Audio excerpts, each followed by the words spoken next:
पानी पे चर्चा चल रही है और पानी का सही मूल्य जो है वो मरुस्थल के, वो रेगिस्तान के लोग ही समझ सकते हैं। सीमांत के लोगों से ज्यादा तो कोई समझ ही नहीं सकता। ऊंडे तले रो पानी पीर में इतनी तक पुगा। आज पानी पे चर्चा चल रही है और उस सीमांत के लोगों को आजादी से लेके आज तक अभी तक पानी नहीं मिल पाया है।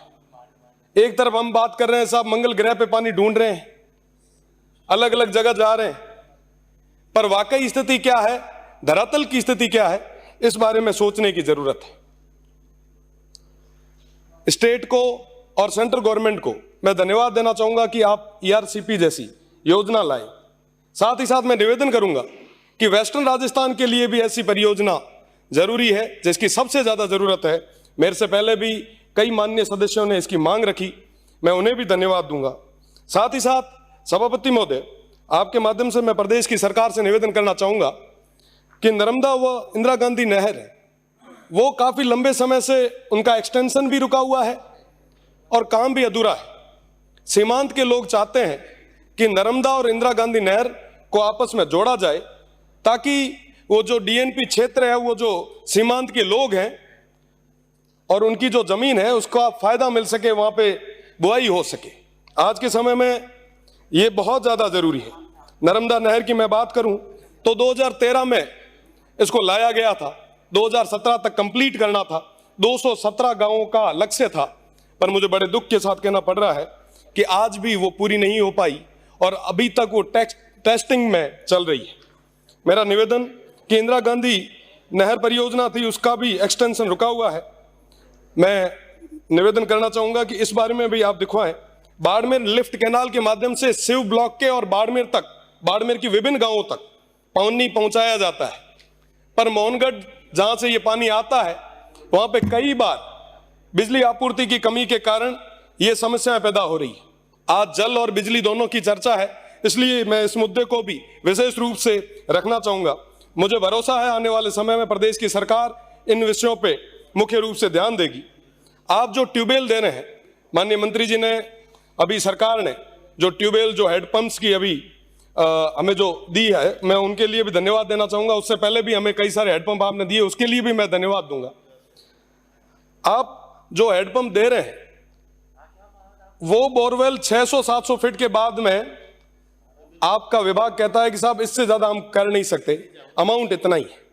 हमारा वो भौगोलिक क्षेत्र जो है, भौगोलिक जो स्थितियां हैं वो अलग है। वहां की 900-1000 फीट उपेल तो के पानी को नहीं, आप 600 तक खोतरे छोड़ दिया करो।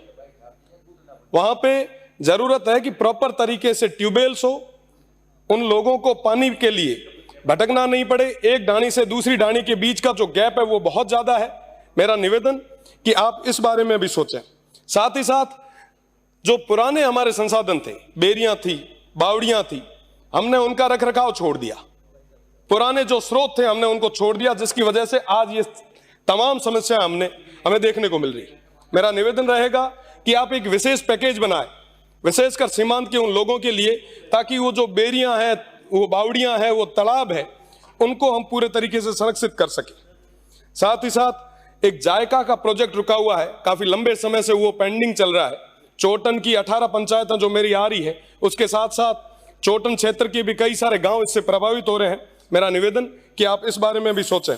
मेरा निवेदन कि स्टाफ की बहुत ज्यादा कमी है। आपको बताना चाहूंगा कि जो नर्मदा है वह आलेटी से लेके गडरा तक लगभग 5 AN लगते हैं, पर वहां पे 1 AN ही पोस्टेड है। मेरा निवेदन कि आप स्टाफ को भेजें और कम से कम जिनसे कोई जो पिछली गवर्नमेंट में सही काम नहीं कर रहे थे, आप तो उनको भी भेज दो, पर हमारी वो पोस्टें भर दो, ऐसा मेरा निवेदन रहेगा।